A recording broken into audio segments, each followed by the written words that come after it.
Como a ruína de Israel nos ajuda a entender a ruína da cristandade. Miqueias 4. Comentário de Maru Persona. 1 Samuel, capítulo 10. A história de Israel, ela tem uma dupla utilidade. Ela serve tanto para nós individualmente, como exemplo para nós, como também serve de exemplo para o caminho que tomou a cristandade neste mundo. E aqui em 1 Samuel nós encontramos Israel totalmente afastado de Deus. Nós viemos antes do livro de Juízes, onde... É Juízes, né, que vem antes? Juízes foi quando eles estavam tão ruins, tão desobedientes e tão errantes, que não havia nem homem para julgar Israel. Havia alguns juízes, sim, mas na falta de homens para julgar, Deus levantou mulheres, como Débora e outras, para julgarem Israel. Muitas vezes é usado esse episódio, ou esse exemplo, para a igreja, né? Como se as mulheres também deveriam ter um ministério e tudo mais, mas não era isso. Eles estavam totalmente arruinados para chegar naquele ponto. E quando nós chegamos aqui em 1 Samuel, quando não havia mais Urim nem Tumim, não havia mais revelação, a palavra era pouca, né? O povo não tinha acesso à palavra de Deus.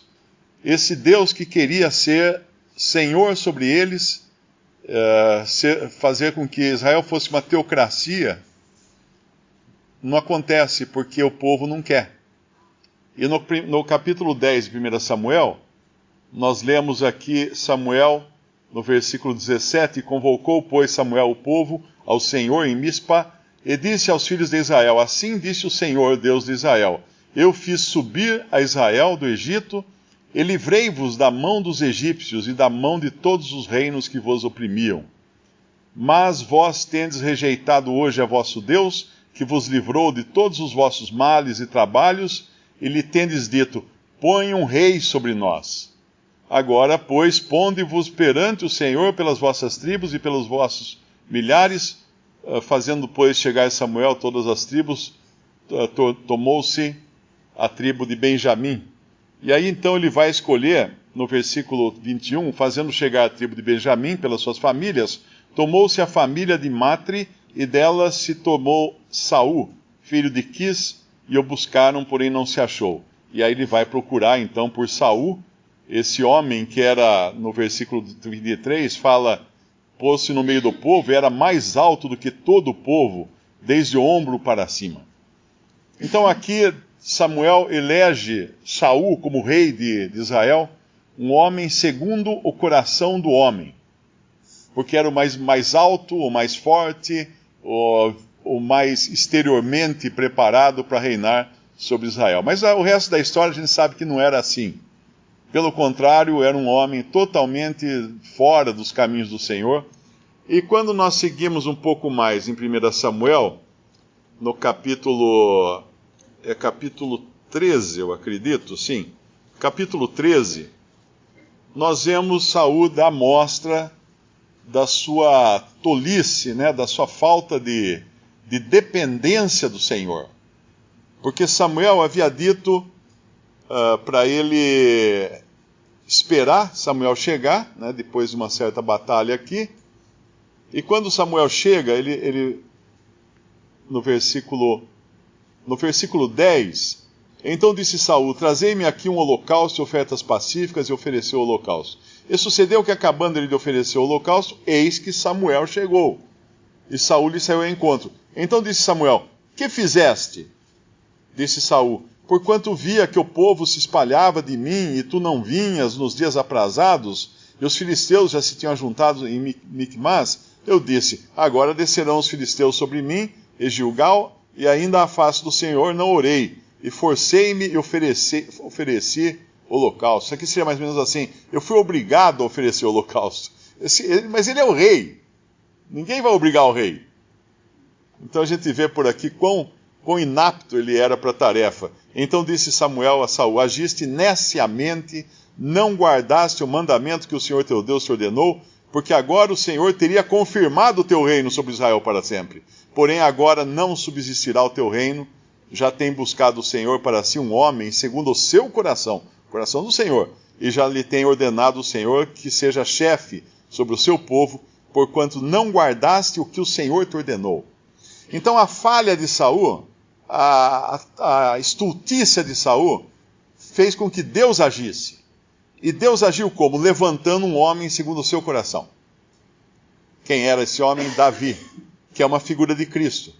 Então nós vamos encontrar sempre, quando o homem falha, Deus levanta aquilo que é segundo o seu coração, segundo a sua vontade, para cumprir os seus planos. E nós vemos a situação tão desesperada que Israel estava, porque no versículo 19 mostra como eles estavam nessa época. Em toda a terra de Israel, nenhum ferreiro se achava, porque os filisteus tinham dito, para que os hebreus não façam espada nem lança. Pelo que todo Israel tinha de descer aos filisteus, para amolar cada um a sua relha e a sua enxada, o seu machado e o seu sacho.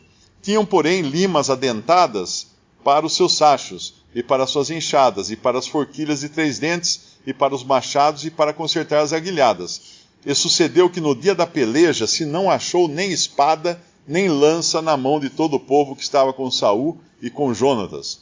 Porém, acharam-se com Saul e com Jonatas, seu filho. Então nós vemos que estado deplorável, eles tinham um exército para lutar com um pedaço de pau. Esse é o estado deplorável que desceu esse povo quando não confiou no Senhor, quando pediu um rei humano, quando pediu um rei segundo o seu próprio coração. E agora eles estão desarmados aqui.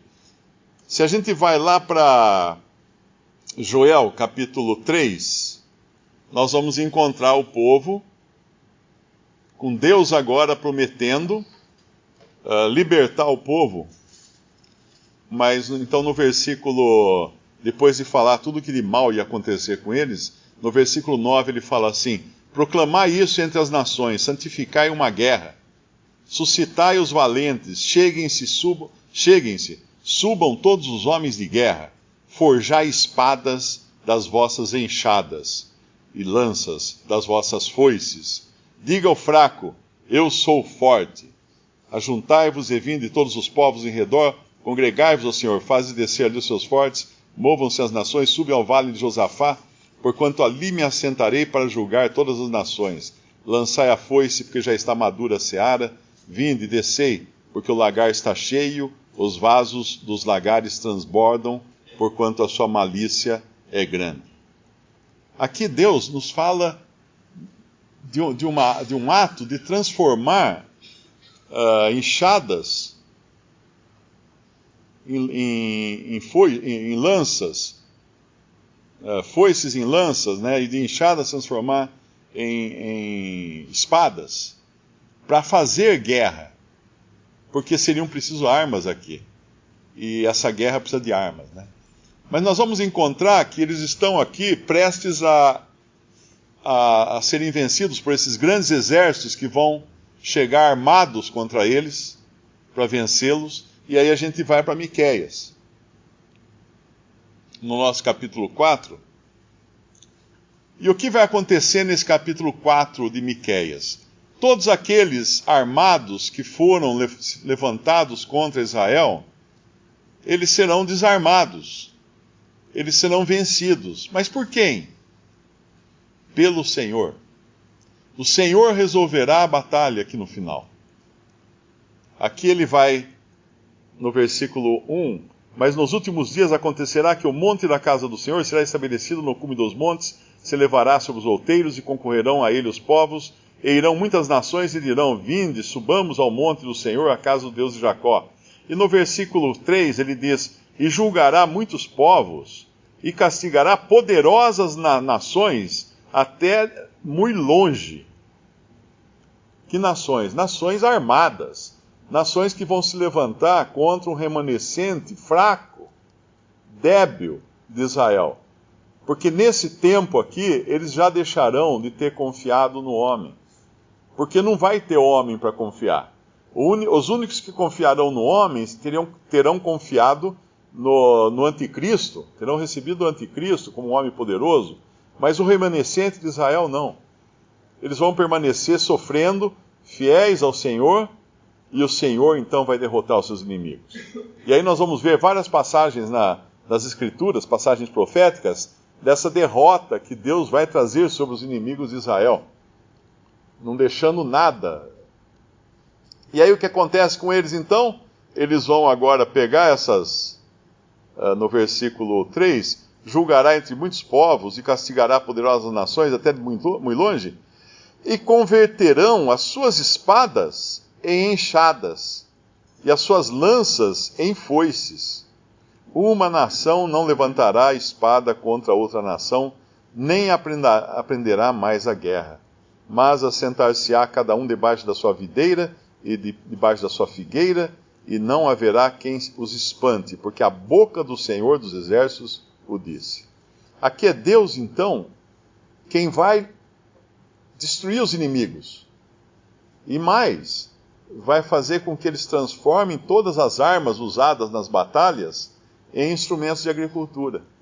Porque haverá paz por 1000 anos na terra. O povo de Israel não será mais atacado, derrotado, humilhado. Pelo contrário, aqui o Senhor vai restaurar até os feridos da perseguição. Versículo 6. Naquele dia, diz o Senhor, congregarei a que cocheava, e recolherei a que eu tinha expulsado, e a que eu tinha maltratado. E da que cocheava farei a parte restante, e da que tinha sido arrojada para longe, uma nação poderosa, e o Senhor reinará sobre eles no monte Sião, desde agora e para sempre.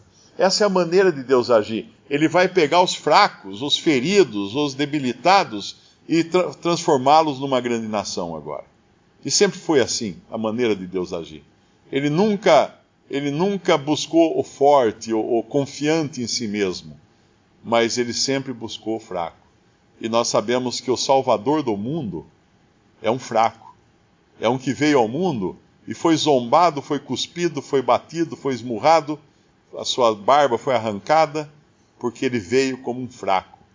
Mas esse fraco, Deus trouxe força, Deus trouxe salvação. Quando Thomas Jefferson foi um dos presidentes dos Estados Unidos, e ele certamente conhecia a Bíblia, e talvez ele tenha falado até com certo desdém, porque muitos leem a Bíblia e acham que tudo que está na Bíblia é para agora, para já, E ele diz o seguinte, ele fala, aqueles que transformam as suas armas em instrumentos agrícolas, em arados, irão o resto da vida arar a terra para aqueles que transformaram os seus arados em armas. Certamente ele estava fazendo uma paródia aqui dessa passagem, né? Mas essa é a visão dos homens, eles querem vencer a coisa pela força da arma mesmo, eles querem dominar pela força da arma. Mas nós sabemos que esse povo de Israel, que por tanto tempo quis fazer isso, e muito, muito bem sucedidos, inclusive, nós vemos a história de Israel hoje, é um milagre o que acontece naquela terra, ali cercado de inimigos, armados até os dentes, e eles ainda estão ali. A gente sabe que, claro, Deus não vai deixar tocar na menina dos seus olhos, né? Mas vai ter um dia em que isso vai se reverter. Quando eles forem humilhados e se reconhecerem humilhados e fracos e clamarem ao Senhor. E aí muitos salmos, tem uns salmos bonitos deles voltando para a terra sua, e em total humilhação, em total vergonha, para esperar somente no Senhor. E aí eles verão a libertação do Senhor. A igreja, como eu falei, esse é um exemplo para a história de Israel, é um exemplo para nós, né? E é um exemplo para a igreja também, porque a igreja tomou o caminho de querer poder na terra. Rica sou, não tenho necessidade de coisa alguma, e vai lá para Apocalipse, capítulo 18, quando fala da grande Babilônia, né? Os reis da terra negociaram com ela estava poderosa, ela estava por cima como a gente costuma falar, né? Por cima da cocada, mas Deus faz com que ela seja derrubada de sobre a besta. Ela dominava sobre o poder civil, e o que vai acontecer com ela? Vai ser derrubada. Vai ser derrubada. E assim é a história triste da cristandade. Mas isso, é claro, é outro capítulo, é outro assunto, para nós vermos outra hora. Visite Respondi.com.br. Visite também 3minutos.net.